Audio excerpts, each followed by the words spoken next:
तो आज हम इस वीडियो में आपको बताएंगे अंक किसे कहते हैं, अंक की परिभाषा और उदाहरण कुछ आपको बताएंगे। तो यहाँ पे हमने जो लिखा है अंक किसे कहते हैं, तो अंक सबसे पहले हम जान लेते हैं कि अंक कौन कौन से रहते हैं। अंक हमारे पास रहते हैं 1, 2, 3, 4, 5, 6, 7, 8, 9 और 0। तो ये हमारे पास जो अंक है 1 से लेके जो है 0 तक, ये टोटल जो अंक है, कुल अंक कितने हैं हमारे पास जो कुल अंक हैं वो है 10। तो इन 10 अंक की सहायता से हम कितने भी बड़ी संख्या हम बना सकते हैं और इन अंकों की मदद से ही पूरी जो गणित की संख्याएं हैं वो लिखी जाती है। तो जो ये अंक है, ये कुल जो हमारे पास जो अंक है वो 10 हैं। तो हम यहाँ पे जो ये दो जो अंक मिलकर हमारे पास क्या बनाते हैं, संख्या। यानी कि अंक हैं, अंकों से मिलकर संख्या बनती है, संख्या बनती है। तो ये हमने लिख लिया, अंकों से मिलकर संख्या बनती है। यानी कि हम यहाँ पे जो ये अंक मिला लेंगे 2, 5, 6, 0, तो ये एक हमारे पास ये बन जाएगी संख्या। तो इस संख्या में जो कितने अंक है, इसमें जो अंक है वो अंक 4 हैं। 4 कौन कौन से अंक है, 2, 5, 2, 5 और 6 और एक 0। तो हमारे पास जो ये अंक है वो कुल 4 हैं और 4 अंकों से मिलकर ये संख्या बन रही है 2560। तो इस प्रकार जो अंक हैं उनसे मिलकर क्या बनती है, संख्या बनती है। तो हम यहाँ पे जो अंक की परिभाषा वो है जान लेते हैं, अंक की परिभाषा किसे कहते हैं। तो हम यहाँ पे परिभाषा लिख लेते हैं, परिभाषा, अंक की परिभाषा हम यहाँ पे लिख रहे हैं, अंक की परिभाषा। तो हम यहाँ पे अंक की परिभाषा लिख रहे हैं। तो अंक वे प्रतीक होते हैं, अंक वे प्रतीक होते हैं जिनका उपयोग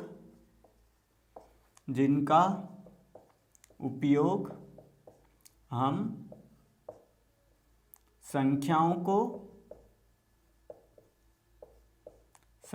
को दर्शाने के लिए करते हैं, दर्शाने के लिए करते हैं।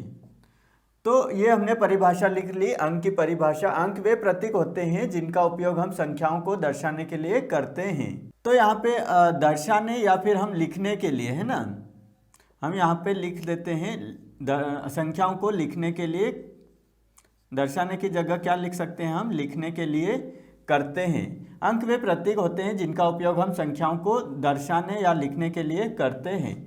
तो ये परिभाषा हो गई। अन्य शब्दों में हम बोल सकते हैं, अन्य शब्दों में गणित में अंक एकल एक है ना, एक है सभी ये संख्याएं। ये जो है वो दहाई के रूप में नहीं आ रही है, एक एकल यानी कि इकाई में आ रही है ये सभी संख्याएं। तो हम क्या लिखेंगे, गणित में अंक एकल संख्याएं होती है जिनका उपयोग हम संख्या को दर्शाने के लिए करते हैं। तो यहाँ पे जो गणित में अंक एकल संख्याएं होती है, ये एकल संख्याएं हैं जिनका उपयोग हम क्या कर रहे हैं, संख्या को दर्शाने के लिए कर रहे हैं। तो अब हम अंक के बारे में और जानकारी आपको बता देते हैं और उसके उदाहरण भी आपको हम बताएंगे। तो अंक, गणित में जो अंक है यहाँ पे लिख रखा है, गणित में अंक यानी कि गणित में अंक को जो इंग्लिश में क्या कहा जाता है, डिजिट कहा जाता है। ये डिजिट लिख रखा है। तो गणित में अंक एक गैर ऋणात्मक पूर्णांक यानी कि नॉन नेगेटिव इंटीजर, यानी कि पूर्णांक संख्याएं कौन कौन सी रहती है छात्रों। यहाँ पे हमारे पास पूर्णांक हम आपको पढ़ा चुके हैं पिछले वीडियो में। तो आप वो वीडियो ज़रूर देखें। और पूर्णांक संख्याएं रहती है जिसमें ज़ीरो शामिल हो जाती है, उसे हम पूर्णांक संख्या कहते हैं, यानी कि उसमें गैर ऋणात्मक यानी कि जीरो ऋणात्मक संख्याएं नहीं होनी चाहिए, यानी कि हम एक प्रकार से पूर्ण संख्या बोल सकते हैं, यानी कि गैर ऋणात्मक संख्या 0, 1, 2, 3, 4, 5, 6, 7, 8 और 9 ये कैसी संख्याएं हैं? गैर ऋणात्मक पूर्णांक होता है। यानी कि गणित में अंक एक गैर ऋणात्मक पूर्णांक होता है जो 0 से 9 तक का मान रख सकता है। यानी कि संख्या कहाँ से कहाँ तक रहती है अंक में? गणित में अंक में 1, 2, 3, 4, 5, 7, 8, 9 और एक शून्य भी हमारे पास रहता है। यानी कि ये हमारे पास टोटल कुल संख्याएं कितनी हो गई? 10 संख्याएं हो गई, 10 अंक हो गए हैं ना कुल मिला के। तो 10 अंक हमारे पास जो मिल के बनते हैं ये सभी अंक हैं। ये क्या है छात्रों? ये सभी हमारे पास अंक हैं। तो कुल अंक कितने हैं हमारे पास? 10 अंक हैं। तो पूर्णांक संख्याएं नॉन नेगेटिव नंबर, यानी कि उनमें जो है ऋणात्मक संख्याएं जो ऋणात्मक जो अंक है वो शामिल नहीं किए जा सकते हैं अंक में। अब हम कुछ उदाहरण आपको बता देते हैं अंक के। तो यहाँ पे लिख रखा है 1, 2, 3, 4, 5, 6, 7, 8, 9 और 0, ये सभी कैसे हैं? ये सभी अंक हैं। तो 10, 11, 12 यहाँ पे जो ये क्या है? ये सभी संख्याएं अंक नहीं है, ये सभी संख्याएं हैं। ये 10, 11, 12 ये सभी संख्याएं हैं, क्योंकि ये दहाई, क्योंकि इनमें जो कैसी संख्याएं आ रही है? दो आ रही। कैसी है? 10 में क्या आ रहा है? 2 अंक आ रहे हैं। तो जितनी भी 2 अंक, 2 या 2 से अधिक अंक वाली जो भी संख्याएं रहती है, वो जो भी अंक रहते हैं वो संख्याएं कहलाती है। यानी कि संख्याएं अंकों से मिलकर बनी होती है। तो हमारे पास जो क्योंकि ये दहाई या उससे अधिक स्थानों पर को दर्शाती है। यानी कि अंक में क्या होता है दोस्तों? एक इकाई अंक रहता है। यहाँ पे एक है, यहाँ पे भी एक है, यहाँ पे भी, यहाँ पे सभी में एक एक अंक आ रहा है। लेकिन जो संख्याओं में क्या होता है? दहाई अंक शुरू हो जाता है। यानी कि 9 के बाद जो भी संख्याएं शुरू होती है वो अंक के रूप में मानी जाएगी। अब जो है यहाँ पे -1, -2, -3 और ये संख्याएं अंक नहीं है। क्यों नहीं है? क्योंकि ये ऋणात्मक है। कैसी है? ये ऋणात्मक है और ऋणात्मक में जो है ये संख्याएं जो है ये अंक नहीं मानी जाएगी। तो ये है ये संख्याएं हैं -1, -2, -3। इसी प्रकार जितनी भी ऋणात्मक जो है वो अंक मानी नहीं जाएगी, वो संख्याएं मानी जाएगी। तो आपको ये ध्यान रखना है -1, -2, -3 ये सभी संख्याएं हैं, न कि अंक हैं। इसी प्रकार अंक का उपयोग संख्याओं यानी कि जो नंबर्स को लिखने के लिए किया जाता है। कितनी भी जो संख्याएं हैं उनको लिखने के लिए किसका उपयोग किया जाता है? अंक का उपयोग किया जाता है। यहाँ पे जो अंक का उपयोग है वो किया जाएगा संख्याओं को लिखने के लिए। तो कितनी भी बड़ी आप संख्याएं लिख सकते हैं अंक का उपयोग करके। आप 2000, 5000 कुछ भी जो संख्याएं लिखें वो यहाँ पे अंकों का प्रयोग करके, अंकों का उपयोग करके आप लिख सकते हैं कितनी भी बड़ी संख्याएं। आगे बढ़ते हैं और अन्य उदाहरण देखते हैं हम यहाँ पे। तो 1, 2, 3 संख्या में कितने अंक हैं? यहाँ पे 3 अंक हैं, 1, 2 और 3। तो इस प्रकार यहाँ पे जो अंक है वो कितने हैं इस संख्या में? 123 संख्या में कितने अंक है? 1, 2 और 3 ये सभी कैसे हैं? अंक है। इसी प्रकार जो 1000 संख्या में कितने अंक हैं? 4 अंक हैं, 1, 2, 3 और 4। तो इस प्रकार जो अंक है पहला है 1, 0, 0, 0। अब अंक का उपयोग गणितीय क्रियाओं यानी कि मैथमेटिकल ऑपरेशन को दर्शाने के लिए भी किया जाता है। यानी कि जो गणित के जो सवाल हैं, उनके जो गणितीय क्रियाएं हैं, उनको भी दर्शाने के लिए अंक का उपयोग किया जाता है। अब हम आगे बढ़ते हैं और अन्य उदाहरण देखते हैं।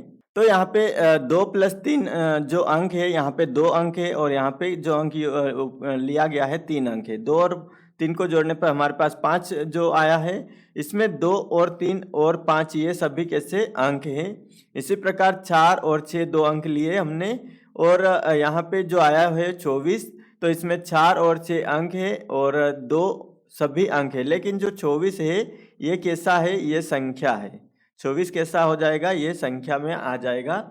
अब हम आगे बढ़ते हैं। अंक दशमलव प्रणाली का आधार है। तो ये आपको अच्छे से समझ लेना है कि जो अंक है वो दशमलव प्रणाली यानी कि डेसिमल सिस्टम का आधार है। अंक के बिना हम दशमलव प्रणाली को नहीं समझ पाएंगे। तो यहाँ पे जो दशमलव प्रणाली में किसी भी संख्या को दशमलव बिंदु यानी कि डेसिमल पॉइंट, कोई सी भी संख्या रहती है 110.10, तो ये जो डेसिमल ये वाला पॉइंट है, ये इसको हम डेसिमल पॉइंट कहेंगे, ये वाला यानी कि दशमलव बिंदु के बाएं और दाएं ओर अंकों की श्रृंखला के रूप में लिखा जाता है। तो यहाँ पे हम संख्या लिख लेते हैं 115 दशमलव, ये दशमलव लगा दिया हमने, दशमलव 25 लिख लेते हैं। तो यहाँ पे जो संख्याएं हैं इसको हम जो संख्याएं पढ़ेंगे तो ये हमारे पास बाएं ओर हो जाएगा, ये बाएं और ये हमारा दाएं ओर हो जाएगा। तो बाएं और दाएं ओर की श्रृंखला के रूप में लिखा जाता है। तो यहाँ पे उदाहरण देख लेते हैं। यहाँ पे 12.34 लिख रखा है। 12.34 में संख्या में 12 दहाई यानी कि 12 है, यहाँ पे लिख लेते हैं 12.34। तो यहाँ पे जो 12 है वो दहाई और 34 है वो इकाई दर्शाता है, यानी कि ये जो है ये इकाई दर्शाएगा, ये इकाई यूनिट्स दर्शाएगा, और ये जो इधर वाली जो संख्या है वो दहाई दर्शाएगी। यानी कि हम इसको 12.34 पढ़ेंगे, ना कि 12.34 पढ़ेंगे। तो ये हमको इकाई यूनिट दर्शाता है, यानी कि हम इसको इकाई के रूप में पढ़ेंगे, इकाई के रूप में पढ़ा जाता है। कभी भी परसेंटेज या कोई सी भी आपको निकाला जाता है तो आप इसको कभी भी 12.34 नहीं पढ़े, इससे पढ़ा जाता है दशमलव प्रणाली में 12.34। तो आपको क्या पढ़ना है, कोई सी भी संख्या लिख लेते हैं हम। यहाँ पे ये लिख रखी है 115.25, आपको नहीं पढ़ना है, आपको पढ़ना है 115.2 और 5। तो इस प्रकार जो यहाँ की जो बाद वाली जो संख्या है दाएं वाली, ये आपको इकाई के रूप में जो है पढ़ना है। तो दशमलव बिंदु के बाद 0.34 दशांश डेसिमल भाग दर्शाता है, यानी कि जो दशांश डेसिमल भाग आपको दर्शाता है जिसमें 3 दसवां और 4 सौवां भाग होता है। अंक गणित और विज्ञान में महत्वपूर्ण भूमिका निभाते हैं, क्या कौन से, दशमलव प्रणाली। तो आपको कोई सी भी संख्या है उसको इधर वाली जो संख्या है वो आपको दहाई के रूप में पढ़ना है, और अगर एक यहाँ पे आ जाता है इस प्रकार 5 और 6 आ जाता है तो इसको हम 5.6 पढ़ लेते हैं। लेकिन इस प्रकार आ जाए 5.8 लिख ले तो इसको 5.68 नहीं पढ़ेंगे, हम इसको हम 5.68 लिख लेते हैं, और इसको लिख लेते हैं 5.6। तो इसको हम तो पढ़ेंगे 5.6, लेकिन इसे हम 5.68 पढ़ेंगे, ना कि 5.68 पढ़ेंगे। तो ये आपको समझना होगा दशमलव में संख्या जो अंक है उनको किस प्रकार पढ़ा जाता है। अब हम आगे बढ़ते हैं और कुछ अंक के उदाहरण देख लेते हैं। भौतिक यानी कि फिजिक्स में अंक का उपयोग मात्राओं, क्वांटिटीज को मापने के लिए किया जाता है। अर्थशास्त्र यानी कि इकोनॉमिक्स में अंक का उपयोग डाटा का विश्लेषण करने के लिए किया जाता है। इसी प्रकार कंप्यूटर विज्ञान यानी कि कंप्यूटर साइंस में अंकों का उपयोग डेटा को संग्रहित करने और संसाधित करने के लिए किया जाता है। ध्यान रहे, कंप्यूटर हमेशा 0 और 1 यानी कि 2 ही अंकों का उपयोग करता है संख्याओं को जो है संग्रहित करने के लिए और उनका दूसरे रूप में परिवर्तन करने के लिए। तो यहाँ पे जो बाइनरी के रूप में 0 और 1 को ही उपयोग किया जाता है, और जो कंप्यूटर है समझता है सिर्फ 2 ही अंक को समझता है बाइनरी के रूप में। तो जो कंप्यूटर है वो 0 और 1 को यूज़ करता है। अंक हमारे दैनिक जीवन में महत्वपूर्ण भूमिका निभाते हैं। अंक के बिना हम जो है गणित को समझ नहीं पाएंगे और न ही गणित का हल कर पाएंगे। तो अंक जो है वो महत्वपूर्ण है गणित में 0 से लेके 9 तक। तो उदाहरण हम समझते हैं। यहाँ पे हम समय यानी कि टाइम बताने के लिए अंक का उपयोग करते हैं। इसी प्रकार जो हम पैसे, मनी यानी कि पैसे की गणना, पैसे गिनने के लिए भी हम अंक का उपयोग करते हैं। हम फ़ोन नंबर, उदाहरण हम यहाँ पे समझ रहे हैं, हम फ़ोन नंबर और पते, एड्रेस को लिखने के लिए भी अंक का उपयोग करते हैं। तो हम यहाँ पे जो एक लिख सकते हैं, अंक एक सरल अवधारणा है लेकिन यह गणित, विज्ञान और दैनिक जीवन में महत्वपूर्ण भूमिका निभाता है। तो अंक का सारांश क्या है आखिरी में जो हमारे पास, अंक एक सरल अवधारणा है लेकिन यह गणित, विज्ञान और दैनिक जीवन में महत्वपूर्ण भूमिका निभाता है। तो हमने इस वीडियो में जान लिया है अच्छे तरीके से जो अंक क्या होता है, और अंक की परिभाषा और जो अंक के उदाहरण अच्छे से हमने जो इस वीडियो में समझ लिया है। तो मिलते हैं अगले वीडियो में एक नई गणित की जानकारी के साथ। और जो आपको यह वीडियो अच्छा लगा है तो इस वीडियो को लाइक करें और साथ ही यह वीडियो अपने दोस्तों और परिवार के लोगों के साथ शेयर ज़रूर करें। तो मिलते हैं अगले वीडियो में एक गणित की नई जानकारी के साथ। तब तक के लिए धन्यवाद।